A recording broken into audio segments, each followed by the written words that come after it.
오늘의 사연 시작하겠습니다. 안녕하세요. 30대 초반이고 아직 결혼은 안 한 미혼 남자입니다. 20대 후반부터 우연한 기회로 아파트에서 혼자 살게 되었습니다. 저희 어머니가 투자용으로 예전에 사둔 아파트인데 곧 있을 거라던 재개발 소식은 없고 해서 세받으면서 쓰고 있다가 제가 자취하는 집 월세가 올랐는데 어머니 말씀이 제 자취방 월세 내주는 돈이나 지금 아파트 새로 받을 돈이나 비슷한데 뭐가 다르게 있겠냐며 저보고 한동안 거기서 살라고 아파트를 내어줬습니다. 그러다 보니 벌써 3년이 넘게 여기서 살고 있네요. 오래된 복도식 아파트인데 진짜 오래돼 보이긴 했습니다. 알아봤더니 아파트 완공된 게 제 나이보다 빠른 게 저보다 오래된 아파트더군요. 아무튼 제가 살던 층이 6층이었고 복도에서도 맨 끝집이었습니다. 복도식 아파트에 살아보신 분이면 다 아실 텐데 기역자로 꺾여진 구조이고 복도 끝쪽 집 옆에는 1층으로 내려갈 수 있는 비상계단이 있는 구조입니다. 그런 계단이 있는 구조 덕분에 이런 사연도 다 전해보고 하네요. 변두리에 있지만 그래도 아파트라고 집값이 싼 편은 아닙니다. 그래도 구축 아파트에다가 언제가 될지는 모르지만 재개발 호재도 있는 곳이어서 투자 목적 때문에 그런가 주인이 자주 바뀌는 편이에요. 아파트는 다 쓰러져 가는 데다가 보도블럭도 부서진 곳이 많고 아스팔트 관리 상태도 엉망인데 주차장에 차들은 언제나 미어터지고 고급 외제차들도 많이 보입니다. 주차할 곳도 부족한데 이 사람들은 돈이 어디 있어서 차도 그렇게 좋은 걸 타는지 정말 저만 빼고 다들 돈이 많은 것 같다는 생각이 들었어요. 아무튼 이웃이 자주 바뀌는 편이기는 한데 저도 사실 부침성이 좋거나 그런 게 아니라서 이웃이 바뀐다고 해도 정을 주거나 하는 편은 아닙니다만 아파트에 신혼부부들이 그렇게 이사를 많이 오더라고요. 처음에는 저 신혼부부들도 어떻게 오래된 아파트지만 잘 지내보겠다고 내부 인테리어도 하고 열심히 꾸미고 사는데 나중에 가서 보면 삐까번쩍하게 해놓은 리모델링도 몇 달 지나면 그냥 구축 아파트에 어울리는 평범한 집안꼴로 바뀌어 있습니다. 언젠가 옆집에 신혼부부가 이사를 왔네요. 옆집에 살던 할머니가 버리기는 아까우니까 필요한 거 있으면 준다고 말하라고 하셨는데 그 말이 이사를 나간다는 뜻이셨나 봐요. 아무튼 새 이웃을 받았는데 요즘 세상에 이사 왔다고 떡 돌리고 그런 거 잘 없잖아요? 그런데 그 신혼부부는 웬일로 떡을 돌리는 겁니다. 남자는 그냥 공부 좀 했을 법하게 생긴 통통하고 평범한 사람이었고 여자도 그냥 사람 착하게 생긴 어디에나 한 명 있을 법한 희미한 인상의 여자였습니다. 그냥 인사 잘하고 예의 바르고 사람 좋아 보이는 평범한 부부였어요. 바로 옆집인데다가 신혼부부인데 딱히 소음도 없었고 밤에도 참 조용한 부부였습니다. 비슷한 사람끼리 만나서 결혼해가지고 행복하게 잘 사는 것 같았어요. 떡 돌리면서도 남자가 여자 어깨를 감싸고 있고 사이도 참 좋아 보이고 그냥 상관도 없는 제3자인 제가 볼 때는 보기 좋아 보였습니다. 저는 그 당시 백수인데다가 딱히 밖에 나가는 것도 싫어해서 거의 집에만 있었어요. 아무래도 집이 바로 옆집이다 보니 듣기 싫어도 들릴 때가 있고 그럴 때가 있습니다. 그 당시에는 제가 지독한 꼴초였는데 이웃들이 싫어하는 거 알지만 그때는 염치도 없을 때라서 괜찮다 싶을 때마다 몰래몰래 베란다에서 그러는 게 일상이었습니다. 그런데 야심한 밤에도 들려오지 않던 옆집 소리가 그날은 시뻘건 대낮인데도 들려오더군요. 참 대낮부터 부부가 열심이구나 싶었습니다.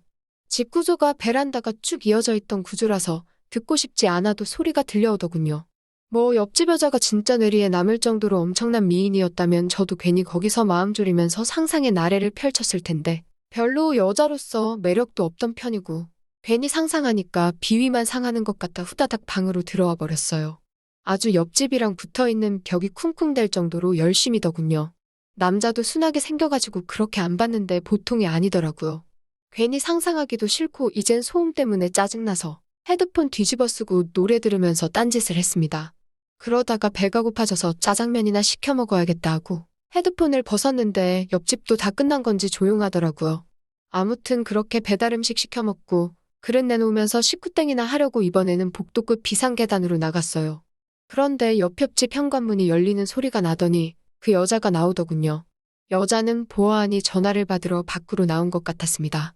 들으려고 한 건 아닌데 여자가 전화하는 소리가 저한테까지 다 들리더군요. 그런데 전화 내용이 엄청 충격적이었습니다. 통화 내용을 듣자 하니 분명히 그 여자의 전화 상대는 그 여자의 남편으로 보였어요. 왜냐하면 자기 부르면서 출장지는 어떠냐, 밥은 어떠냐 하면서 걱정해주듯 이야기하고 있었거든요. 그리고 전화 끊을 때쯤에는 나 때문에 열심히 일해줘서 고맙다고 오늘도 화이팅 하라며 사랑한다고 이야기를 하는 겁니다. 전화만 들을 때는 제가 떡 돌리던 날에 봤던 그 사이좋고 조용해 보이는 범생이 부부가 맞았어요. 전화만 들으면 말이죠. 그런데 저는 제가 바로 짜장면 먹기 몇 시간 전에 베란다에서 들은 소리가 있지 않습니까? 그리고 얼마나 열심히 하는 건지 벽이 쿵쿵거리는 소리도 들었고요. 그러니 그 소리와 그 여자의 통화 내용이 겹치면서 소름이 다 돋더군요. 정말 어디에나 있을 법하게 평범하게 생긴 새댁이 그것도 평일 아침부터 남편 출장 보내놓고 그러고 있었다는 거잖아요. 그리고선 전화로는 아무 일도 없다는 듯이 행동하고 사랑한다고 말하고 있는 거 아닙니까? 옆집 여자가 전화가 끝나고 집 안으로 다시 들어가는 소리가 나서 저도 집 안으로 들어갔습니다. 그리고 혹시 몰라서 베란다에 나가서 벽에 붙어 숨죽이고 앉아 있었어요. 정말 충격적이었습니다. 전화 끝난 지 10분도 안 된 것 같은데 옆집에서는 누군지도 모르는 사람하고 옆집 여자가 2차전이 벌어진 거예요.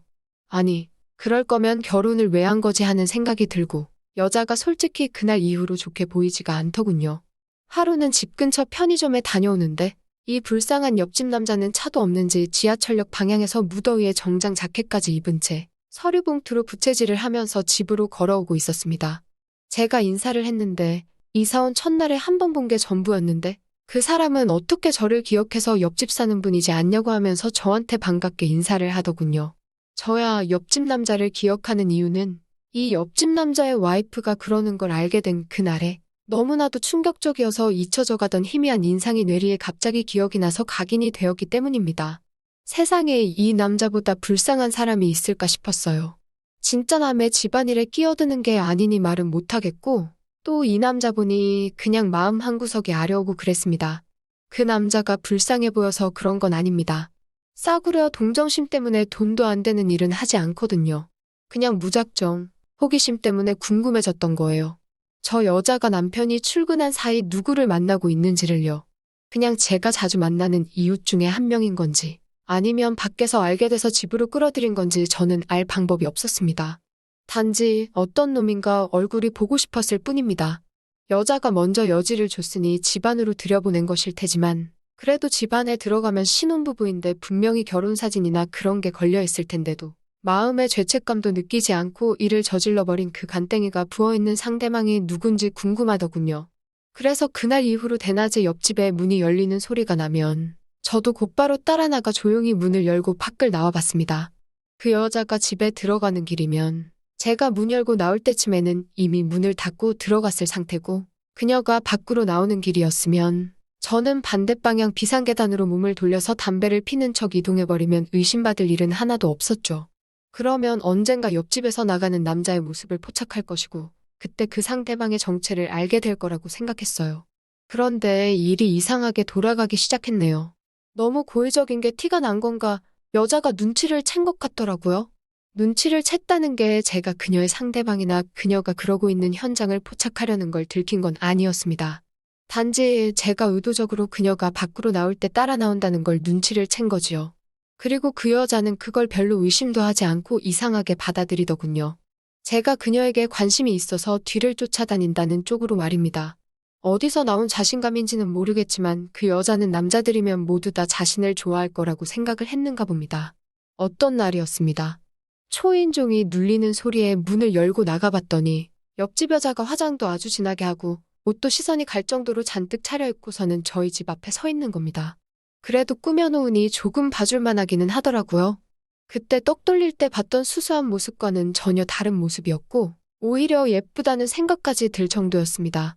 여자가 참 무서운 게, 아니, 여자가 무서운 게 아니라 화장이 참 무서운 거죠. 아무튼 화장과 옷만으로 사람이 분위기가 저렇게 달라질 수 있는가 싶어서 신기하기도 했습니다. 아무튼 그녀가 이유도 없이 저희 집 초인종을 눌렀으니 처음에는 저도 경계를 했죠. 그랬더니 그녀가 요즘 들어서 자기가 집에 들어오는 시간도 체크하는 것 같고 밖에 나갈 때도 따라 나오는 걸 다 알고 있다며 자기한테 관심이 있냐고 물어보더라고요. 다른 남자랑 바람 피는 걸 알고 있어서 그 현장을 덮치려고 그랬다고는 대답할 수가 없는 노릇 아니겠습니까? 그래서 그런 거 아니라고 했습니다. 그냥 우연의 일치라고요. 그랬더니 그녀가 한쪽 뺨으로 씩 웃으면서 저 같은 사람을 많이 봐와서 안다고 하면서 저보고 귀엽다고 하더라고요. 아닌 척하는 모습을 보니 더 괴롭혀주고 잡아먹고 싶다고 하는 겁니다. 저는 끝까지 아닌 척하면서 피했어요. 사실 그 여자와 비밀을 만드는 게 그렇게 문제가 될 것 같지는 않았어요. 용의주도 하고 눈치도 빠른 것 같고 그 여자라면 절대 남편에게 들키지 않을 거라는 확신이 있었습니다. 하지만 자꾸만 옆집 남자의 얼굴이 눈에 밟혀서 그랬나 그녀의 접근에 끝까지 넘어가지 않고 벗어날 수 있었습니다. 그런데 딱 봐도 그녀는 그런 식으로 이웃의 집 초인종을 누르는 게 익숙해 보였습니다. 처음이 아닌 것처럼 보였던 거죠. 그리고 제 예상은 딱 들어맞았습니다. 그날도 평소랑 똑같이 베란다에서 한 대 피려고 나갔는데 창문 밖을 내다보니 이불을 터는 집이 있더라고요. 괜히 주민들한테 욕먹을 수는 없으니까 밖으로 나와 비상계단으로 향했습니다. 그러다가 들고 있는 라이터를 떨어뜨려서 아래층까지 내려가야 했어요. 그런데 아래층에서 익숙한 목소리가 들려오더군요. 살금살금 계단을 내려와 아래층 복도 쪽을 살펴보고 있는데 옆집 여자가 일전에 저를 찾아왔을 때처럼 옷을 차려입고 화장을 한 채로 문 앞에서 다른 주민과 대화를 나누고 있더군요. 저는 재빨리 집으로 뛰어 올라왔습니다. 그리고 현관문에 달린 구멍을 통해 바깥을 살펴보고 있었어요. 한 5분 정도 지났나 숨 죽여서 지켜보고 있는데 옆집 여자는 비상계단을 통해 올라와서는 저희 집 앞을 지나 그녀의 집으로 등록하더군요. 아까 아래층에서 봤던 밑집 남자와 함께 말입니다. 그 길로 저는 베란다로 조용히 자리를 옮겼는데 5분도 안 돼서 그녀의 집에서 소리가 울려 퍼지더군요. 그녀는 정말 계획적인 사람이었던 겁니다. 어차피 낮에는 남편이 출근해서 집에도 없기 때문에 그녀는 낮 동안 집에서 혼자 있던 게 너무나도 따분했나 봅니다. 그러면서 그 여자는 같은 아파트에 사는 낮 시간에 집에 혼자 있는 남자들만 찾아다닌 거였죠. 복도식 아파트라서 한 동에 세대수가 많기 때문에 그녀는 이층 저층 다니면서 사람들을 찾아다녔던 겁니다. 저도 그 중에 하나였지요. 그 여자가 같은 아파트 사는 사람으로 대상을 구한 것도 나름 이유가 있던 거였습니다.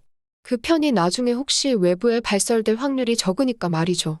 아예 외부에서 알게 된 사람은 비밀 유지가 안 되는 경우가 있는데 같은 아파트 사는 주민이라면 당연히 비밀을 지켜줄 거라 생각을 했던 건가 봅니다.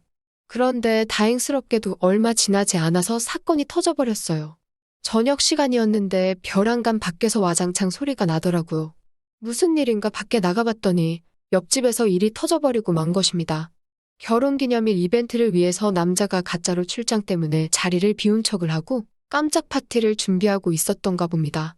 여자는 그것도 모르고 남편이 출장을 갔다고 생각해서 한동안 집에 들어오지 않을 거라 생각하고 집에 또 다른 사람을 부른 거고 그리고 나서 같이 잠에 들어버린 거죠. 그 남자는 그것도 모르고 선물이며 꽃다발이며 바리바리 싸들고 집에 들어온 거고 집 안에 들어왔을 때 남자의 아내가 어떻게 하고 있는지를 발견하게 되고 집 안에 있는 걸 다 던져가며 부셔버리고 난리를 친 거죠. 뭐 그렇게 저희 옆집은 다시 빈집이 되었습니다. 두 사람은 이혼했다고 들었는데 그 남자는 어쨌든 그 여자와의 보금자리였던 신혼집에서 혼자 도무지 살아갈 자신이 없었나 봅니다. 그 집만큼은 삐까번쩍하게 리모델링도 해놨으니 새로 전세 구하는 건 그렇게 어려운 일이 아니었던 것 같아요. 그리고 옆집에 새로 들어온 부부도 신혼부부였습니다. 첫 번째 이야기는 이만 여기서 끝내야겠네요.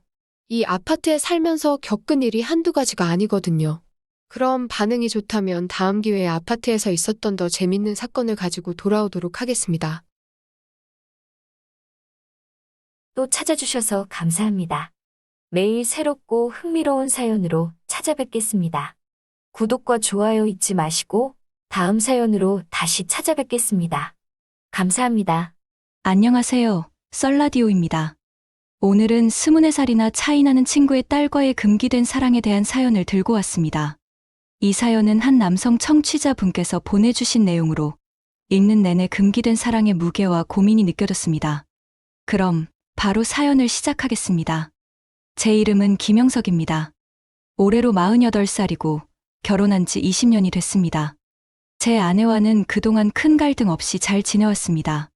평범하고 안정된 가정을 꾸리고 있었지만 몇 년 전부터 저희 삶은 생각지도 못한 방향으로 흘러가기 시작했습니다. 저는 오래전부터 친하게 지내온 친구가 한 명 있습니다. 그의 이름은 최정훈이고 우리는 고등학교 때부터 우정을 쌓아왔죠. 정훈은 저와 동갑이고 저처럼 결혼해서 가정을 꾸렸습니다. 그는 딸이 한 명 있었는데 이름은 최은지였습니다. 제가 은지를 처음 본 건 그녀가 고등학생 때였습니다. 당시엔 그냥 정훈의 딸로만 여겼죠. 그녀가 성인이 되고 나서도 특별한 감정은 없었습니다. 모든 게 바뀐 건 3년 전.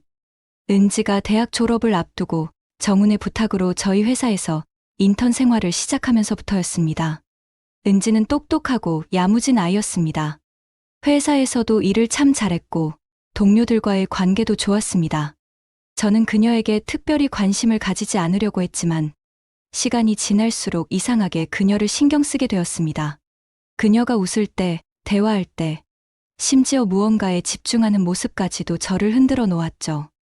이런 감정이 사랑이라는 것을 깨닫는 데는 그리 오래 걸리지 않았습니다. 처음에는 당연히 부정했습니다. 아니, 부정해야만 했습니다. 그녀는 내 친구의 딸이고 나보다 무려 23살이나 어린 사람이었으니까요. 이런 감정은 있을 수 없다고 스스로 다짐했지만 마음은 점점 더 깊어졌습니다. 어느 날 은지가 저를 찾아와 고민을 털어놓았습니다. 삼촌, 제가 요즘 뭘 해도 잘 안 풀리는 것 같아요. 자신감도 떨어지고 저 너무 부족한 사람 같아요. 그녀가 힘들어하는 모습을 보니 마음이 아팠습니다. 은지야, 내가 부족하다니 무슨 말이야? 너처럼 똑똑하고 열심히 하는 사람도 없을걸? 제가 그렇게 말하자 은지는 눈물을 보이며 말했습니다. 삼촌이 그렇게 말해주시니까 조금 위로가 돼요. 사실 저도 제가 잘하고 있다고 생각하고 싶어요. 근데 가끔 너무 외로워요. 그날 우리는 예상보다 긴 대화를 나누었습니다.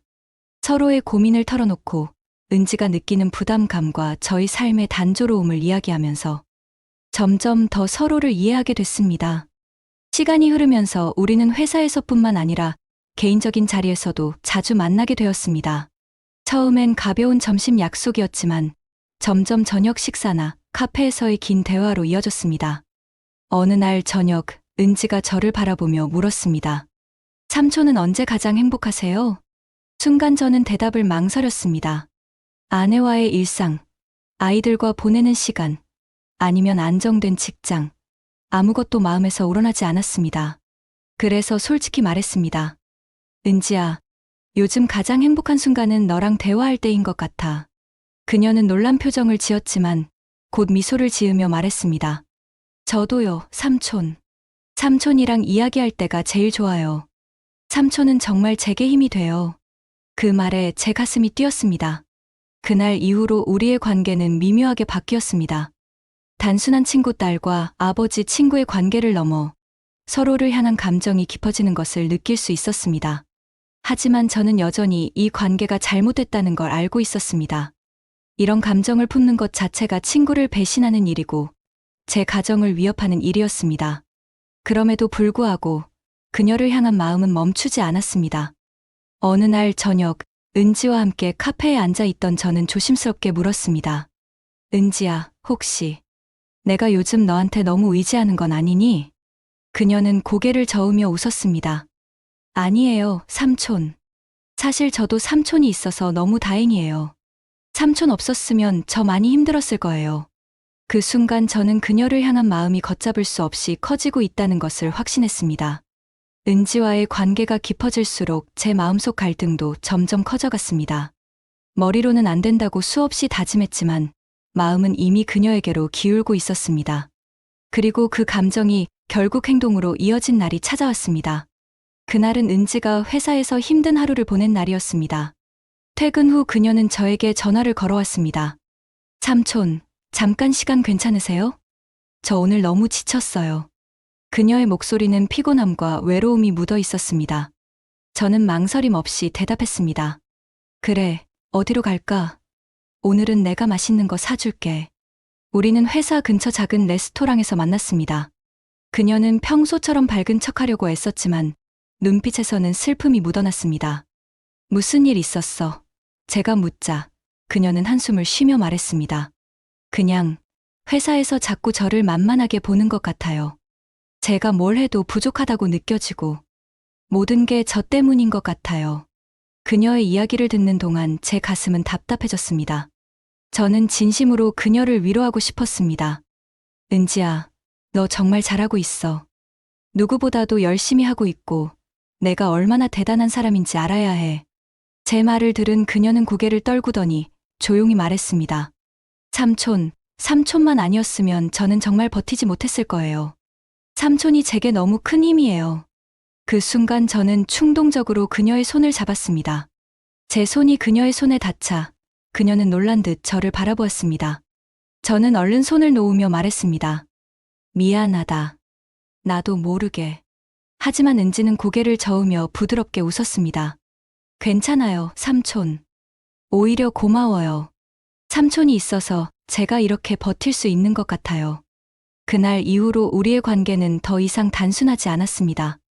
은지는 제게 더욱 의지했고, 저도 그녀와 함께하는 시간이 더 많아졌습니다. 하지만 이 모든 것이 옳지 않다는 것을 알기에 저는 매일 밤 괴로워했습니다. 어느 날, 은지가 제게 이런 말을 했습니다. 삼촌, 저는 가끔 이렇게 삼촌이랑 시간을 보내는 게 너무 행복하면서도 무섭기도 해요. 우리가 지금 하는 게 맞는 건지 모르겠어요. 그녀의 말에 저는 잠시 침묵하다가 어렵게 입을 열었습니다. 나도 그래, 은지야. 너랑 있을 때가 제일 행복하지만 동시에 너무 두렵기도 해. 내가 지금 잘못된 길로 가고 있는 건 아닌가 싶어서. 그녀는 제 말을 가만히 듣더니 고개를 끄덕였습니다. 저도 알아요. 하지만 삼촌. 저는 삼촌 없으면 안 될 것 같아요. 삼촌이 없으면 저는 진짜 혼자라고 느낄 것 같아요. 그 말을 듣는 순간 저는 더 이상 그녀에게서 벗어날 수 없다는 것을 느꼈습니다. 하지만 그럴수록 제 마음은 더 혼란스러웠습니다. 은지와의 이 관계를 계속 이어나갈 수 있을지 아니면 멈춰야 할지 스스로도 답을 내릴 수 없었습니다. 은지와의 관계가 깊어질수록 우리는 점점 더 감정을 숨기기 어려워졌습니다. 어느새 우리 둘 다 이 관계에서 빠져나올 수 없다는 것을 깨닫게 되었죠. 하지만 세상은 그렇게 녹록하지 않았습니다. 우리 사이를 눈치채는 사람들이 하나둘 생겨나기 시작했습니다. 어느 날, 정훈이 저를 찾아왔습니다. 그의 표정은 어딘가 이상했습니다. 우리는 집 근처 카페에 앉아 이야기를 나누기 시작했습니다. 영서가, 요즘 은지가 너랑 많이 만나는 것 같더라. 회사 일 때문이라고는 하지만 혹시 내가 모르는 일이 있는 건 아니지? 그의 질문에 저는 순간 심장이 얼어붙는 듯 했습니다. 최대한 평정을 유지하려 애쓰며 대답했습니다.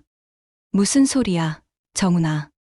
은지가 요즘 회사에서 힘들어하니까 내가 좀 챙겨주고 있는 거지. 너도 알잖아. 은지는 내가 딸처럼 아끼는 애야. 하지만 정훈은 제 눈을 뚫어지게 바라보며 말했습니다. 그래? 그런데 왜 요즘 은지가 나한테 얘기를 잘 안 할까? 예전엔 뭐든 나한테 먼저 말하던 애가 뭔가 달라졌어. 그의 말이 끝나자마자 제 머릿속은 혼란스러워졌습니다. 은지가 정훈과의 관계에서 멀어진 게 나 때문이라는 사실이 분명했으니까요. 저는 어색하게 웃으며 대화를 돌리려 했지만 정훈의 의심이 완전히 사라지지는 않았을 겁니다. 그날 밤, 은지와 통화를 하며 저는 이 일을 이야기했습니다. 은지야, 정훈이가 오늘 나한테 너랑 요즘 왜 그렇게 자주 만나냐고 묻더라. 우리가 너무 티를 낸 건 아닐까? 은지는 잠시 침묵하더니 조용히 말했습니다. 삼촌, 우리 이제 어떻게 해야 할까요? 제가 삼촌이랑 있는 게 너무 좋지만 아빠가 알게 되면 정말 큰일 날 거예요. 저는 그녀의 걱정을 달래려 했지만 저 역시 어떻게 해야 할지 몰랐습니다. 우리의 관계는 이미 돌이킬 수 없는 지점에 와 있었으니까요. 며칠 후 회사에서도 이상한 기류가 감지되었습니다. 동료들이 은지와 저를 바라보는 시선이 달라졌다는 것을 느꼈습니다. 특히 팀장님이 저를 불러 단도직입적으로 물었습니다. 김 부장님, 요즘 은지 씨랑 많이 가까워 보이시던데 혹시 무슨 일 있으신 건가요? 다른 직원들이 얘기를 좀 하더라고요. 그 말에 저는 머릿속이 하얘졌습니다. 아, 아닙니다. 은지 씨가 신입이라 제가 좀 챙겨주고 있을 뿐이에요. 괜한 오해가 없었으면 좋겠습니다. 라고 대답했지만 그 순간 제 얼굴이 붉어진 것을 느낄 수 있었습니다. 그날 저녁, 은지를 만나 이 상황에 대해 이야기했습니다. 우리는 한적한 카페 구석에 앉아 서로의 표정을 살폈습니다. 삼촌, 이제 정말 티가 나는 것 같아요. 사람들이 우리를 이상하게 보는 것 같아요. 은지의 말에 저는 한숨을 쉬며 고개를 끄덕였습니다. 나도 알아. 우리 이렇게 계속가면 안 될 것 같아. 하지만 은지야, 너랑 떨어지는 건 상상도 할 수 없어. 그녀는 제 말을 듣고 눈물을 흘렸습니다. 저도요, 삼촌. 삼촌 없으면 저는 정말 어떻게 해야 할지 모르겠어요. 하지만 우리, 이제 정말로 뭔가 결정을 내려야 할 것 같아요. 우리는 한참 동안 아무 말 없이 서로를 바라보았습니다. 그리고 그 순간 우리가 감당해야 할 현실이 얼마나 무거운지 다시 한번 느끼게 되었습니다. 그날 밤, 은지와 저는 더 이상 감정을 억누를 수 없었습니다. 모든 게 터질 것만 같은 긴장감 속에서 우리는 한적한 외곽의 작은 펜션을 예약했습니다. 삼촌이라고 부르며 제게 의지하던 그녀의 모습은 여전히 사랑스러웠지만 이제 그 관계는 더 이상 단순한 보호자와 피보호자의 경계를 넘어서고 있었습니다. 펜션에 도착하자 은지는 조용히 창문 옆에 서서 밖을 바라봤습니다. 밤하늘의 별빛이 그녀의 얼굴을 은은하게 비췄고 저는 그 모습을 보며 말을 걸었습니다. 은지야, 정말 괜찮겠니? 여기까지 오는 게 우리 둘 다 돌이킬 수 없는 선택일 수도 있어. 그녀는 고개를 천천히 돌려 저를 바라보며 부드럽게 미소를 지었습니다. 삼촌. 아니, 이제는 이렇게 부르면 안 되겠죠. 영석 씨, 저는 오늘만큼은 제 마음을 숨기고 싶지 않아요. 너무 오래 참았어요. 그녀의 말에 제 가슴은 마치 무언가에 꽉 조여진 듯 했습니다. 한 걸음 다가가 그녀의 손을 잡으며 말했습니다. 은지야, 나도 너를 너무 사랑해. 하지만 이게 정말 옳은 일인지 모르겠어. 너에게 상처가 될까봐 너무 두려워. 그녀는 제 손을 꼭 쥐며 대답했습니다. 저도 알아요. 이게 잘못된 일이라는 걸요. 하지만 삼촌, 아니, 지금 이 순간만큼은 우리 마음이 진심이라면 그걸로 충분하지 않을까요? 그 말에 저는 더 이상 아무 말도 할 수 없었습니다. 은지의 눈에는 망설임 대신 단호한 의지가 담겨 있었습니다. 그 순간 우리는 서로의 감정을 확인했습니다. 은지가 천천히 다가와 제 어깨에 기대었고 저는 그녀를 조심스레 안았습니다. 그 밤, 우리는 서로의 모든 것을 나눴습니다. 대화는 길고도 깊었습니다. 그녀가 어린 시절 겪었던 외로움과 성인이 되어 느꼈던 압박감, 그리고 제가 중년의 나이에 느낀 삶의 공허함과 이성적으로서의 외로움까지 서로의 이야기에 공감하며 더 가까워질 수밖에 없었습니다. 은지가 조용히 제게 속삭였습니다. 영석 아저씨, 저는 이 순간을 평생 잊지 못할 거예요. 정말 행복해요. 저는 그녀를 바라보며 대답했습니다. 나도 그래, 은지야. 너와 함께 있는 지금, 이 순간이 내 삶에서 가장 소중해. 하지만 내일이 두려워. 우리가 맞닥뜨려야 할 현실이 너무 무거울 것 같아. 그녀는 고개를 저으며 제 손을 꼭 잡았습니다. 내일은 내일의 일이에요. 오늘은 우리 마음대로 살아요. 그 순간, 저는 그녀의 강한 마음에 조금 위안을 얻었습니다. 하지만 동시에 무거운 죄책감이 가슴을 짓눌렀습니다.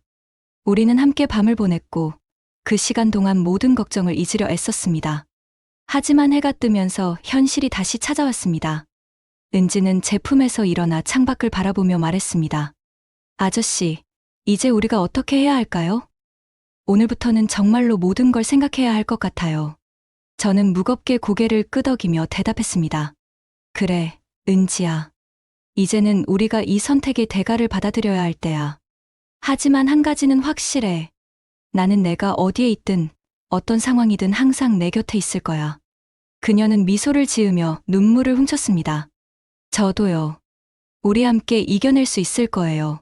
그날 아침, 우리는 서로의 손을 꼭 잡고 펜션을 떠났습니다. 하지만 마음속에는 현실에 대한 두려움과 새로운 선택에 대한 결심이 교차하고 있었습니다. 우리의 금기된 사랑은 이제 더 이상 숨길 수 없는 진실이 되어버렸습니다. 여러분, 제가 잘못된 선택을 한 것일까요? 여러분들이라면 어떻게 하셨을까요? 제발 제 선택이 맞다고 해주시는 분들이 있었으면 좋겠습니다. 저의 긴 이야기를 읽어주셔서 감사합니다. 오늘의 사연은 여기까지입니다. 이야기를 들려드리면서 저도 많은 생각에 잠기게 되었습니다. 과연 영석 씨와 은지가 선택한 이 길은 올바른 것이었을까요? 이들은 서로를 사랑하며 새로운 삶을 선택했지만 그로 인해 그들에게 닥칠 후폭풍을 이겨낼 수 있을지 의문이 남습니다. 여러분이라면 어떻게 하셨을까요? 금기된 사랑 앞에서 진실된 마음을 택하시겠습니까? 아니면 이성적으로 모든 걸 포기하셨겠습니까? 우리 모두가 각자의 관점에서 이들의 선택을 바라보며 다양한 생각을 하게 될 것입니다. 여러분의 의견과 생각을 댓글로 남겨주세요. 여러분의 한마디가 이 이야기에 또 다른 시각을 열어줄 수 있습니다. 썰라디오는 여러분과 함께 이런 깊고 복잡한 이야기를 나누는 공간이니까요. 그리고 썰라디오를 시청하는 여러분 중 아직 구독하지 않으신 분들이 무려 99.8%나 된다는 사실에 좀 더 분발하겠습니다. 구독과 알림 설정을 하셔서 매일매일 우리들의 숨은 세상 이야기를 함께 해주세요. 썰라디오는 언제나 여러분 곁에 있습니다.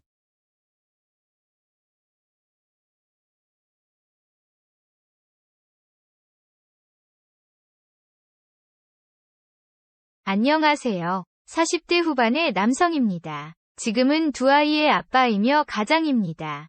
제 나이대의 남자들이 대부분 그렇듯 아내와의 사이는 그렇게 좋지 않습니다. 아내는 항상 아이들이 우선순위이며 저는 거의 찬밥 신세로 집에서는 기를 못 피고 살고 있습니다. 처음부터 이런 건 아니었습니다. 솔직히 아내는 제 스타일이 아니었습니다. 결혼 전에 2년 넘게 만나던 여자친구가 있었습니다. 사실 그 여자친구는 제 아이도 한 번 가졌었습니다. 저는 그 당시 그 여자친구를 정말 너무나 사랑했고 나차고 애원했지만 그 당시 제 직장이 불안정해서 그런지 결국은 수술을 택하더군요. 미연에 방지를 하지 못한 제 잘못도 컸지만 아이에 대한 죄책감이 날이 갈수록 커져만 갔습니다. 여자친구 얼굴만 보면 아이가 생각이 났고 여자친구도 수술을 한 죄책감 때문인지 신경이 엄청 날카로워졌었어요. 그래서 만나기도 껄끄럽고 만나도 싸우는 횟수가 점점 늘어만 갔습니다. 아내는 제가 그 여자친구를 만나고 나서 1년 후에 알게 되었어요. 제가 여자친구가 있음에도 계속 저를 좋아하는 티를 많이 냈습니다. 뭐만 하면 건수를 만들어서 저에게 연락을 하기도 했고, 뭐 먹으러 가자, 영화를 보러 가자 등 저와 만날 기회를 만들려고 안달이 난 게 보였었어요. 물론 그때는 여자친구가 있었기 때문에 적당히 둘러대기도 하고, 어느 순간 너무 들이대는 게 보여서 냉정하게 차단한 적도 있습니다. 그래도 1년이 넘게 제가 좋다며 제 주위에 머물렀고, 저에게 정말 잘해주려고 하는 게 보였습니다. 여자친구와는 서로 좋게 마무리하고 헤어졌습니다. 여자친구도 저만 보면 아이가 생각이 나서 괴롭다며 새 출발하고 싶다고 했습니다. 저도 더 이상 여자친구를 만나기도 붙잡기도 힘들어서 보내줬습니다. 하지만 여자친구를 정말 사랑했었기에 몇 달간 너무 힘든 시간을 보냈어요. 그때마다 아내는 저를 불러내서 맛있는 것도 사주고 술도 사주면서 저를 위로해줬어요. 그러다 보니 자연스레 가까워졌고 술김에 아내를 안게 되었어요. 다음날 일어나서 옆에 누워있는 아내를 보며 후회가 막심했어요. 그날 이후로 아내를 밀어내려고 노력했는데 항상 술을 먹고 나면 아내가 제 옆에 있었어요. 지금은 그렇게 술을 많이 마시지는 않은데 그때는 마음이 힘들어서 술을 정말 많이 마셨거든요. 술에 취해 필름이 끊기고 일어나면 항상 옆에 아내가 자고 있었어요. 아내를 사랑하지도 않는데 더 이상 이런 만남은 안 되겠다 생각해서 이별을 통보했는데 몇 달 뒤에 아내가 임신을 했다며 사진을 보내왔습니다. 하늘이 무너져 내리는 것 같았습니다. 아내를 정말 하나도 사랑하지 않은데 아이가 생겼다고 결혼을 할 수 없을 것 같았습니다. 아내는 제 마음을 읽고 지우겠다고 했지만 제 잘못으로 2번이나 아이에게 잘못할 수는 없을 것 같았습니다. 그래서 결국 낳기로 결정을 했고 그렇게 아내와 결혼을 했습니다. 아내는 결혼을 준비하는 동안에도 정말 저에게 잘해줬습니다. 제 말이라면 파트로 매주를 쓴다고 해도 믿을 정도로 제가 하는 말이면 뭐든지 믿어주고 지지해줬습니다. 결혼을 준비하면서 다행히 안정된 직장에 취직을 했고 결혼을 했고 아이를 낳았습니다. 아이는 정말 저를 똑 빼닮았고 너무나도 예뻤습니다. 생각지 않은 갑작스러운 아이였고 결혼이었지만 아이를 낳기를 잘했다는 생각이 들었습니다. 결혼 전에 아내를 사랑한 적은 없었지만 임신 소식을 알게 된 후에는 아내를 정말 사랑하도록 노력했습니다. 처음에는 이성으로 감정이 없었지만 제 아이를 가졌고 저를 사랑하는 게 보이니 저도 마음이 점점 쏠렸습니다.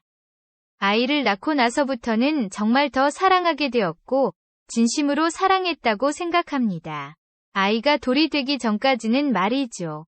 아내는 아이를 낳기 전까지만 해도 정말 저에게 잘했습니다. 하지만 아이를 낳더니 완전히 변하기 시작했습니다. 집안일은 일절하지 않고 제 밥도 차려주지 않기 시작했습니다. 그때만 해도 아내는 육아휴직 중이었는데 아이 보느라 힘들다며 다른 집안일은 오로지 제 몫이었습니다.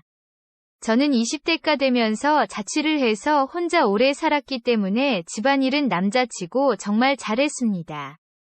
그렇다고 제가 병적으로 깨끗하게 지내는 것은 아니고 정말 남들 사는 것만큼 그렇게 치우고 살았습니다. 하지만 아내는 결혼 전까지 친정에서 오냐오냐 지내며 집안일을 해보지 않았고 위생관념도 전혀 없었습니다. 그래도 결혼 전과 초기에는 조금 하려고 하더니 아이를 낳고는 손을 놓고 살았습니다. 별로 우울해 보이지 않는데 산후 우울증이라며 자기 기분 좀 맞춰달라고 하는데 처음에는 그러려니 했습니다. 하지만 시간이 지날수록 집안일은 오로지 제 몫이었고 언젠가부터 별일 아닌 것에도 저에게 화를 내기도 하고 짜증을 내기도 했습니다. 저는 가급적이면 싸움을 피하는 성격이기에 아내에게 대부분 맞춰졌는데 오히려 그게 아내를 기고만장하게 했는지 아내의 짜증은 날이 갈수록 심해졌습니다. 물론 그 당시에도 이혼을 생각해보지 않은 것은 아니지만 아이에게 너무 미안해서 저만 참고 살면 될 거라고 생각했습니다. 아내는 기분이 나쁘다고 툭하면 아이를 데리고 친정으로 갔고 저는 처가에 가서 달래고 달래서 데려오기를 반복했습니다. 그러다 보니 솔직히 아내를 사랑하는 마음이 점점 줄어들기 시작했습니다. 지금은 솔직히 아내를 전혀 사랑하지 않습니다. 그렇다고 해서 관계를 아예 끊은 것은 아닙니다. 부부관계는 의무라고 생각하고 있고 제가 먼저 원하는 경우는 거의 없는데 아내가 원하면 의무감에 최선을 다하고 있습니다. 아내는 지금까지도 그것만은 인정하고 있습니다. 아무튼 그 당시 아내가 그렇게 변하니 저도 너무 힘들어서 그때는 관계를 아예 갖지 않았습니다. 아내가 원하는 날에도 저는 피곤하다고 둘러대면서 자리를 피했습니다. 지금은 의무감에 하기는 하지만 그때는 사랑 없이는 할 수 없다고 생각했습니다. 그때가 30대 중반이었으니 저도 나름 불타오를 땐데 도저히 아내를 안을 수 없었습니다. 차라리 화장실에서 혼자 스스로 위로를 하는 게 좋았습니다. 친구들은 여자친구를 한 명 만들어 보라고 했지만 아이가 눈에 밟혀서 그때는 그러고 싶지 않았습니다. 그러다 제 생각에 전환점이 찾아왔습니다. 그때는 아이가 3살쯤 되었을 때였습니다. 아내가 아이 친구들 엄마들이랑 같이 괌으로 여행을 다녀온다고 했습니다. 아이가 보고 싶을 것 같기도 하고 물놀이 하다가 문제가 생길까 걱정이 되기도 했지만 아내에게 말해봤자 싸움만 나게 되니 그냥 아내가 원하는 대로 하라고 했습니다. 그렇게 아내는 5일 여행을 떠나게 되었습니다. 저에게는 그 당시 미혼이었던 친구가 하나 있습니다. 이 친구는 제 모든 것을 알고 공유하고 있는 친구인데 그때도 아내 때문에 힘들어하는 저를 정말 잘 이해해 주었습니다. 아내가 아이와 괌으로 여행을 간다고 이야기를 했더니 그 말을 듣는 순간부터 둘이 함께 놀자며 스케줄을 짜기 시작했습니다. 아내가 목요일에 출발해서 월요일 오후에 도착인데 목요일 밤부터 같이 이태원에 가서 살자며 좋은 곳을 알아보았습니다. 저는 사실 그동안 클럽을 가본 적이 없었는데 친구는 20대 때부터 클럽 마니아였습니다. 총각 때도 저에게 그렇게 놀러 가자고 하는 걸 제가 여자친구가 있었기 때문에 다 거절했었습니다. 그때도 클럽은 왠지 두려워서 좀 거절하기는 했는데 이렇게 아내가 없을 때 가보지 언제 가보겠냐며 이번에 안 가면 평생 못 가는 거라고 했습니다. 그 얘기에 저도 평생에 한 번은 가봐야 되지 않을까 해서 못 이긴 척 친구의 말을 듣기로 했습니다. 그때부터 저는 아내가 괌으로 여행을 가는 날만 기다렸습니다. 아이를 며칠 못 보는 게 아쉽기는 했지만 아내로부터 자유도 얻고 친구와 오랜만에 총각 때처럼 즐기면서 노는 게 기대가 됐습니다.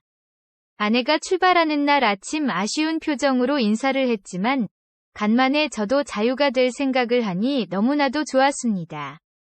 근무하는 동안에도 친구와의 약속만을 생각하며 시간이 어떻게 가는 줄 몰랐습니다. 퇴근 후 친구랑 만나서 우선 간단하게 저녁을 먹으면서 술을 좀 마셨습니다. 처음 가는 클럽이라서 설레기도 했지만 두렵기도 했거든요. 조금 취기가 올라오니 용기가 났고 10시쯤 클럽을 방문했습니다. 생각보다 사람이 없었는데 시간이 일러서 그런 것 같았습니다. 11시쯤 되니 사람들이 몰려왔고 12시가 되니 많은 사람들로 클럽이 찼습니다. 20대 초반부터 해서 나이대가 다양했고 가끔 외국인들도 있었는데 예쁘고 날씬한 사람들이 많았습니다. 이렇게 좋은 곳인데 한창 때인 20대 때 게다가 총각 때 안 와본 게 너무나도 후회가 되었습니다.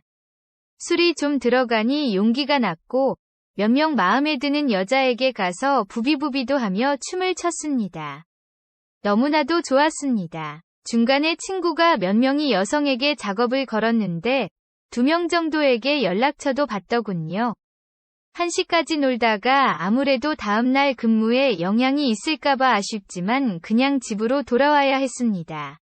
집에 와서 쉬는데 클럽 생각이 나서 잠을 제대로 잘 수가 없었습니다.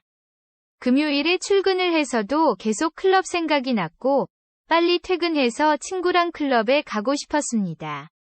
그날은 밤새 놀기 위해 퇴근 후에 집에 와서 우선 쪽잠을 자고 샤워도 하고 면도도 하고 간만에 옷도 깔끔하게 차려입고 늦게 나갔어요. 9시쯤 친구를 만나서 술 한잔하고 11시쯤 클럽에 갔습니다. 전날이랑은 다른 곳이었고 또 그게 새로웠습니다. 친구는 전날 연락처를 딴 여자 중 한 명과 잘 되어간다며 제가 친구랑 같이 나오라 해서 같이 놀자고 했지만 그녀가 시간이 안 돼서 그러지를 못했습니다. 그러다 1시가 넘어가자 정말 클럽 하는 말 그대로 동물의 왕국이었습니다. 남자들이 여자들을 꼬시기 위해서 엄청 들이대기 시작했고 저도 처음에는 그 무리에 끼어서 마음에 드는 여자에게 들이댔는데 점점 뒤로 밀리더군요. 어쩔 수 없이 멀찌감치 뒤로 물러나서 친구랑 둘이 춤을 추고 있는데 그때 친구로 보이는 백인 여성 한 명과 한국 여성 한 명에게 남자들이 마구 들이대는 걸 보았습니다. 처음에는 그녀들도 즐기면서 춤을 췄는데 몇 명의 남자들이 도를 넘는 신체 접촉을 했고 그녀들의 표정이 너무나도 좋아 보이지 않았습니다.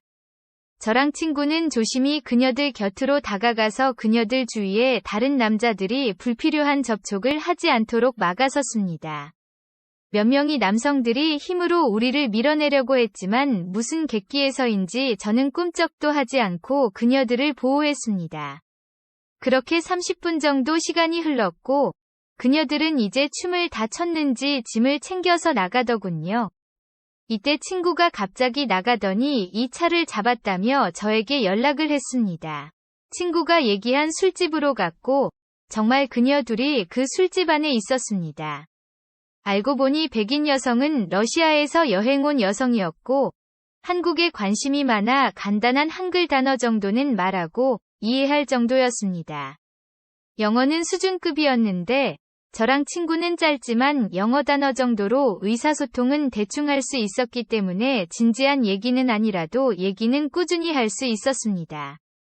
여성 둘은 온라인에서 몇 년간 어학 교류를 하던 친구로 3주간 러시아 여성이 여행을 왔고 이곳저곳 여행을 하다가 한국 클럽 문화도 알고 싶다고 해서 클럽에 왔다고 합니다. 백인 여성이 말하기를 처음에는 잘생긴 한국 남자들도 많고 춤도 추니 너무 좋았는데 취한 사람이 기분 나쁜 말도 했었고 너무 막 들이대서 나오려고 했는데 우리가 막아줘서 고마웠다고 했습니다. 한국 여성분도 고마웠다고 말했고 그 여성분은 제 친구에게 아무래도 관심이 있어 보였습니다. 저도 나름 괜찮게 생긴 편인데 그 친구는 남자인 제가 봐도 정말 잘생겼거든요. 우리는 1시간 넘게 술을 마시며 이야기를 나눴고 제 친구랑 한국 여성분은 눈이 맞아서 둘이 나갔습니다. 러시아 여성이 숙소가 코앞이라서 저에게 데려다 주라고 하면서 나갔습니다. 러시아 여성분이 키도 170cm 정도는 돼 보였고 술을 많이 취하지 않았기 때문에 무슨 일 없을 거라고 생각을 했나 봅니다. 아니면 그렇게나 친구에게 푹 빠져서 그런 것 같았습니다. 그녀를 숙소로 바래다주는 동안 심장이 떨려 죽는 줄 알았습니다. 러시아 여자분들 알잖아요. 눈도 크고 파란 빛이 났는데 얼굴도 하얗고 피부도 좋았습니다. 키도 크고 날씬해서 정말 모델 같아 보였습니다. 술도 취하고 희미한 가로등 불빛에 그녀를 바라보니 정말 불타오를 수밖에 없었습니다. 술김에 어떻게 한번 작업을 걸어볼까 고민하는 사이에 벌써 숙소 앞에 도착을 했고, 저도 술이 좀 깬 상태고 그녀는 술이 거의 안 취한 상태라 작업을 걸 상태가 아니었습니다. 아쉬운 마음에 작별 인사를 하는데 그녀가 내일 시간 되냐며 물었습니다. 다행히 시간은 됐었고 그녀의 연락처를 받고 다음날 만나기로 했습니다. 늦잠도 푹 잤겠다. 새로운 여성. 게다가 키도 크고 날씬한 러시아 여자를 처음 만나는 날이라서 그런지 샤워를 하면서 준비를 하는데 콧노래가 자연스레 나왔습니다. 한강에 가고 싶다는 그녀의 말에 저녁쯤 한강을 걸으면서 이야기도 하고 데이트도 했습니다. 커피를 마시면서 조금 걷다가 벤치에서 쉬다 걷고를 반복했는데 외국인이기도 하고 키도 크고 날씬하니 걸어 다닐 때마다 한국 남자들이 흘깃 쳐다보는 것을 느꼈습니다. 그걸 보니 왠지 제가 다 어깨가 올라가는 것을 느꼈습니다. 그녀는 의외로 한국 음식을 잘 먹는지 삼겹살에 소주를 먹고 싶다고 했습니다. 맛집을 검색해서 그녀를 데리고 가니 너무나도 좋아했습니다. 자기는 한국 음식에서 삼겹살이 제일 좋고 삼겹살에는 소주라며 웃는데 정말 인형 같아 보였습니다. 우리는 1차로 삼겹살을 먹고 2차로 노래방을 갔습니다. 그녀는 한국 노래를 정말 많이 알고 있었는데 다행히 젊은 사람들이 좋아하는 노래가 아니라 제가 아는 노래들을 좋아했습니다. 저는 대학 시절에 동아리에서 보컬 트레이닝도 받을 정도로 웬만한 남자들보다는 노래를 잘했기 때문에 그녀가 원하는 곡들을 불러주었습니다. 그녀는 정말 눈에서 하트가 보일 정도로 좋아했습니다. 그녀는 사실 음치였는데 그 모습도 너무나도 귀여웠습니다. 틀린 한국 발음도 많고 박자도 놓치고 음이탈도 했지만 그게 또 귀여워 보였습니다. 그렇게 노래방을 갔다가 술집으로 향했습니다. 오랜만에 이렇게 노니 너무나도 좋았다며 노래를 부르니 목이 마르다고 맥주를 벌컥벌컥 마셨습니다. 그러다 우리 둘 다 금세 취했고 그녀는 제가 마음에 든다며 여자친구가 있냐고 물었습니다. 저는 아내는 있지만 여자친구는 없는 상태였기 때문에 여자친구가 없다고 얘기를 했고 그녀는 다행이라고 했습니다. 그 이후로 우리는 자연스레 스킨십을 했고 그녀는 제 손을 잡고 그녀의 숙소로 저를 데리고 갔습니다. 숙소에 도착하자마자 우리는 서로를 안았고 제 인생에 외국인을 안아본 처음이자 마지막 경험이었습니다. 평소에 영상을 통해서만 외국인 여성을 보았었는데 실제로 제가 안아보니 정말 다르긴 달랐습니다. 피부가 정말 하얗고 한국 여성들과는 달리 정말 비율이 장난 아니었습니다. 키가 크기도 컸지만 다리가 정말 길었고 엄청 유연했습니다. 말로는 어렸을 때 발레를 했다고 했는데 정말 다리를 양옆, 앞뒤로 쫙 벌릴 수 있는 유연함을 가졌더군요. 다리도 길고 유연한 여성을 안는 건 처음이었는데 말 그대로 신세계였습니다. 그날 저와 그녀는 불타는 토요일 밤을 보냈습니다. 몇 번을 안았는지 모릅니다. 다음날 늦잠을 자고 일어났는데 옆에서 제 팔베개를 베고 새근새근 잠든 그녀를 보니 너무나도 예뻤습니다. 정말 인형이 제 옆에 있는 것 같았습니다. 한동안 그녀를 지그시 쳐다보니 다시 일어서는 것을 느꼈고 그녀도 제가 일어나는 것을 느꼈는지 잠에서 깼고 우리는 3차전을 치렀습니다. 그녀는 1차전이던 2차전이던 3차전이던 공격형이었고 저는 적당히 수비도 하면서 공격도 하면서 그렇게 행복한 시간을 가졌습니다. 일요일이다 보니 하루 종일 그녀의 숙소에 머물면서 정말 몇 번이나 그녀를 안았고 그날은 제 인생에서 가장 빛나던 날이었습니다. 저녁에 헤어지기는 아쉬웠지만 다음날 출근을 해야 했기 때문에 집으로 돌아왔고 물론 돌아오기 전에 마지막으로 그녀와 사랑을 나눴습니다. 다음날 아내가 돌아왔는데 며칠 더 있다가 왔으면 했습니다. 물론 아이를 보는 건 너무나도 좋았는데 아내와 다시 현실에서 생활을 해야 하다니 가슴이 콱 막혔습니다. 아내가 돌아오고도 러시아 여자와 간간히 연락을 주고받았는데 그녀가 너무나도 보고 싶고 안고 싶었지만 아내 눈치를 살피느라 볼 수가 없었습니다. 러시아 그녀에게는 일이 바빠서 당분간 힘들다고 핑계를 댔고 그녀도 처음에는 이해를 해줬지만 조금씩 연락이 줄어들었습니다. 며칠이 지나고 그녀가 며칠 뒤 출국을 하는 것을 알고 있었습니다. 그녀를 한 번 더 안고 싶은 마음에 시간을 억지로 내서 연락을 했는데 그녀는 그동안 저에게 기분이 많이 상했는지 저를 한 번 더 만날 생각은 없는 것 같았습니다. 바쁘다는 핑계로 약속을 잡지 않았고 저는 너무나도 아쉽게 그녀를 보내줘야 했습니다. 그녀를 못 안게 되니 너무나도 애가 탔고 제 욕구를 풀어야 했습니다. 어느 순간부터 아내를 잘 안지 않았는데 그때는 너무나도 애가 타서 아내라도 안고 싶었습니다. 아내를 안으면서 그녀를 떠올렸습니다. 물론 너무나도 차이가 났지만 그래도 그렇게라도 하니 아내를 안을 수 있었습니다. 그렇게 몇 번 안다가 보니 아내가 둘째를 갖게 되었습니다. 그렇게 아들 둘의 아빠가 되었고 둘째를 낳자 아내는 이전보다 더 저를 막대했고 저는 찬밥 신세로 전락을 했습니다. 저도 면역이 되었는지 이혼 생각도 안 하고 그냥 그러려니 하면서 지내고 있습니다.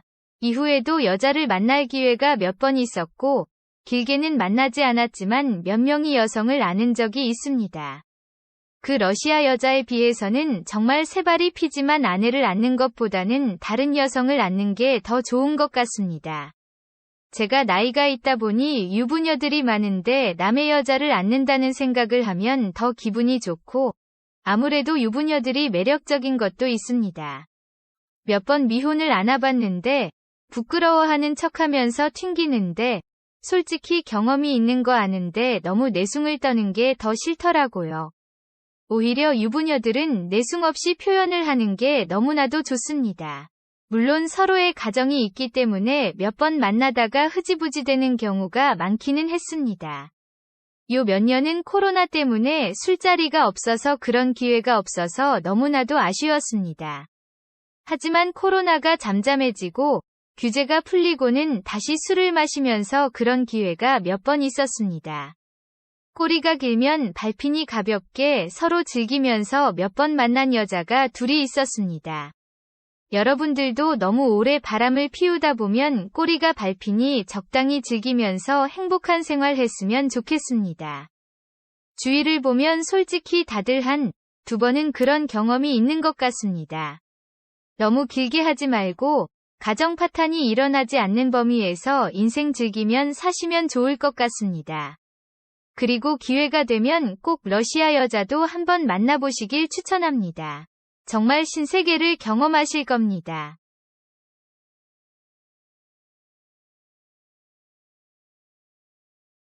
오늘도 레전드 채널을 방문해주셔서 대단히 감사합니다. 시연통쾌 감독님을 레전드 사연 바로 시작하겠습니다. 안녕하세요. 저는 결혼한 지 얼마 안 된 여자입니다. 정말 여기서 제 사연이 역대급이지 않나 싶어서 이렇게 글을 쓰게 되었습니다. 저는 결혼한 지 1년이 안 된 여자입니다. 남편과는 소개팅으로 만나게 되었어요. 소개팅에 나온 남편을 보고 제가 첫눈에 반했어요. 먼저 적극적으로 대시하고 다가갔습니다. 제가 머릿속으로 그리는 이상형과 너무나 흡사했어요. 남편도 저희 적극적인 구애를 받아들였고 저희는 알콩달콩 연애 끝에 결혼을 하게 되었습니다. 그런데 결혼 후에야 저는 남편의 실체를 알게 되었어요. 이 사람 모든 게 거짓말이었습니다. 가장 약한 것부터 말해드릴게요. 이 사람 알고 보니 순 대머리였습니다. 이마부터 뒤통수까지 가운데가 고속도로 뚫리듯이 탈모였어요. 연애 때부터 결혼 순간까지 남편이 머리는 가짜인 거였습니다. 그걸 제가 어떻게 알았냐면요. 신혼여행 갔을 때 저와 남편이 해양 스포츠를 즐기러 갔었거든요. 그때 스노클링하고 이것저것 많이 했습니다. 그때만 해도 남편이 머리가 가발인지 몰랐어요. 그런데 저희가 마지막 코스로 배를 탄 다음에 바다 한가운데 가서 배를 전속력으로 달리게 한 다음 저희가 무슨 기구를 타고 하늘 위로 붕 뜨는 게 있었어요. 남편이랑 같이 그 해양 스포츠 기구를 타고 하늘로 붕 뜨는데 붕 뜨면서 남편 가발이 벗겨져 하늘로 날아간 겁니다. 남편은 아악 소리를 지르고 저는 순간 남편의 머리 가죽이 뜯긴 줄 알고 엄청 소리 질렀어요.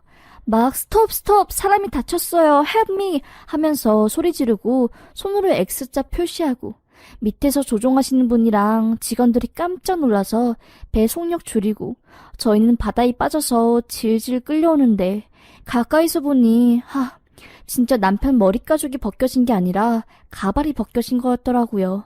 아니 저는 그때까지 남편이 가발을 착용하고 사는 줄은 꿈에도 몰랐거든요. 엄청 화가 나는데 그거 가지고 뭐라고 하면 속 좁은 사람처럼 보일까봐 어떻게 된 일이냐면서 화도 못 내고 끙끙 앓다가 밤 돼서야 남편한테 한마디 했죠. 당신 왜 가발 착용하는 거 말 안 했어? 연애 때는 그렇다고 쳐도 결혼하기 전에는 나한테 말했어야지. 이게 숨길 일도 아니고 신혼여행 와서야 남편이 탈모라서 가발 착용한다는 걸 내가 알아야 해? 내가 얼마나 놀랐는데 아까 하늘로 올라갈 때 오빠 줄에 머리카락 걸려서 머리 가죽 뜯겨나간 줄 알고 나 심장 떨어지는 줄 알았어. 진짜.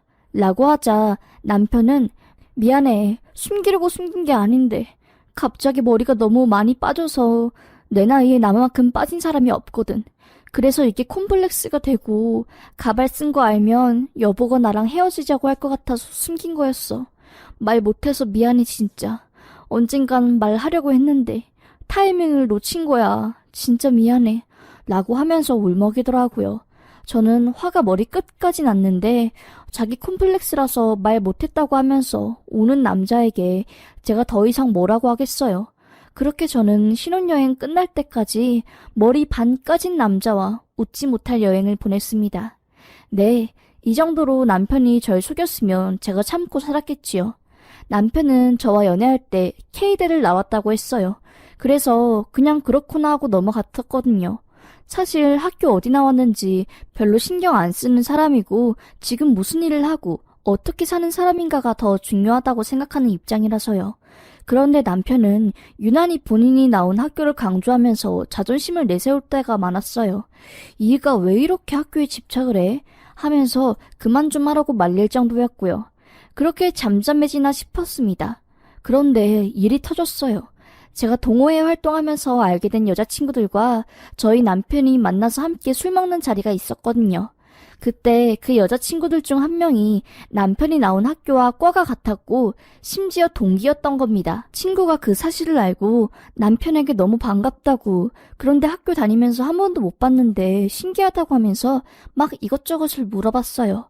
학교 안에 있는 강의동 건물이랑 식당, 전공 교수님 성함 등등. 그런데 그런 걸 물어볼 때마다 남편은 얼굴이 새빨개져서 아무것도 대답을 못하는 겁니다. 막 기억이 안 난다면서 얼버무렸고요. 나중에 집에 와서 제가 막 따지니까 그제서야 실토를 하더라고요. 사실 학교 입학하자마자 자퇴했다고. 졸업한 건 아니라서 기억이 잘 안 난다고요. 아니 말이 됩니까? 그 좋은 학교를 나와서 자퇴를 했다는 게 어이가 없어서 적당히 거짓말하라고. 그만 좀 나속이라고. 어디서부터 어디까지 거짓말이냐고. 솔직히 말하라고 하니 그제서야 사실을 말하는데 사실 거짓말이었다는 겁니다. 고등학교 졸업하고 바로 일 시작해서 대학교 못 갔다고. 대학에 대한 열등감이 있어서 그냥 거짓말 친 거라고 하면서요. 화가 완전 폭발했지요. 집안에 있는 물건들 전부 다 집어던지고 왜 속였냐고 사기 결혼 아니냐면서 엉엉 울고 난리 났지요. 아니 대학 안 나와도 되는데 왜 굳이 그걸 숨겨서 망신을 당하냐고. 도저히 이해가 안 됐습니다. 저는 너무 화가 나서 짐 싸들고 친정으로 갔어요. 연락하지 말라면서요. 친정이 신혼집에서 10분 거리도 안 됩니다. 그런데 와 정말 지금 생각해도 기가 막혀서 말이 안 나오는데 그렇게 싸우고 연락도 안 하고 별거 하듯이 지냈어요. 미안하다고 용서를 비는 남편 연락 전부 씹고 진지하게 이혼을 고민하고 있었지요. 결혼한 지 1년도 안 되었는데 이혼해도 될까 하면서 고민하고 있었어요. 답답한 마음에 자정이 다 돼가는 늦은 시간에 산책을 하러 갔습니다. 친정집이랑 신혼집이 10분 거리라 산책할 겸 신혼집 쪽 아파트도 좀 돌려고 했어요. 그런데 아파트 뒤쪽에 있는 폐 호스텔이 있는 주차장 쪽에 사람들이 엄청 몰려있는 겁니다. 구급차도 와 있고 경비 아저씨들이랑 동네 주민들이 잔뜩 모여있길래 뭐야 무슨 일이야 하고 저도 그쪽으로 갔지요. 이 늦은 시간에 사람들이 모여있는 게 수상하잖아요. 슬쩍 가서 주변에 서성거리고 있는 경비 아저씨한테 물어봤어요. 아저씨, 구급차랑 경찰차 이거 왜 여기 온 거예요?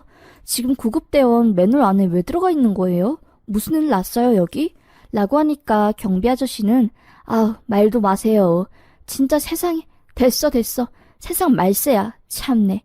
하면서 말씀하시길 꺼리시더라고요. 무슨 일이냐고.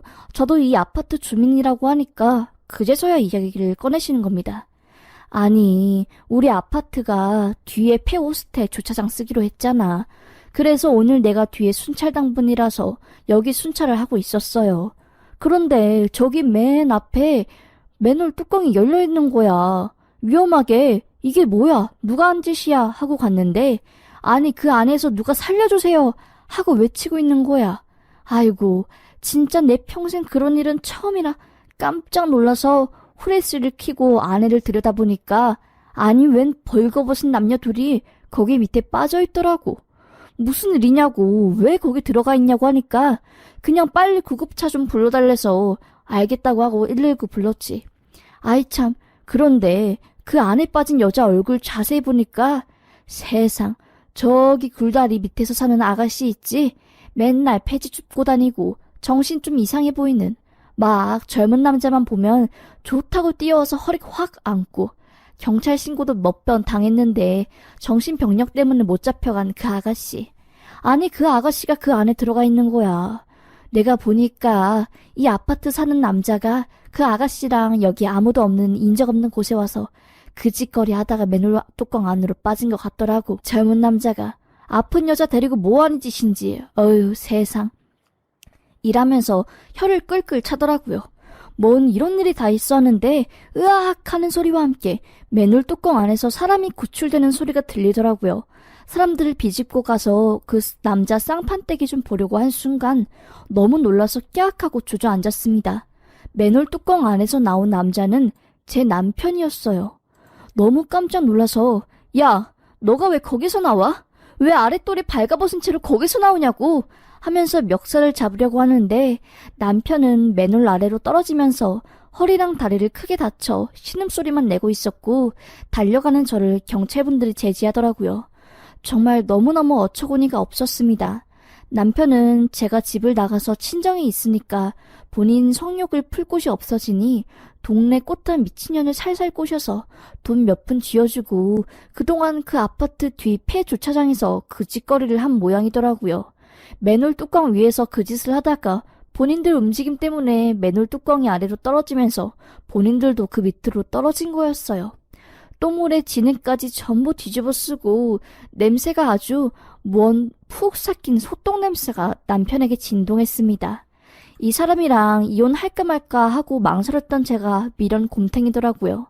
완전 발정나고 머리부터 발끝까지 거짓말인 사람이랑 어쩌다 결혼했을까 하면서 제가 너무 미워졌습니다. 너무너무 화가 나서 전신에 똥물 뒤집어 쓰고 병실에 누워있는 남편을 향해 가래침 콱 뱉고 다리가 부러져 끙끙대고 있는 남편의 다리를 꽉 눌러버렸어요. 아예 다리 병신돼서 걷지 못하게 만들어보고 싶은 마음으로요. 제가 남편 아픈 곳을 꽉 누르자 남편이 악 소리 지르는데 그 모습조차 꼴보기 싫어서 남편 입에다가 남편 몸에서 묻은 똥물 닦은 휴지 뭉탱이를 넣어버리고 병실을 나왔습니다. 그리고 그 모습 사진으로도 찍었고요.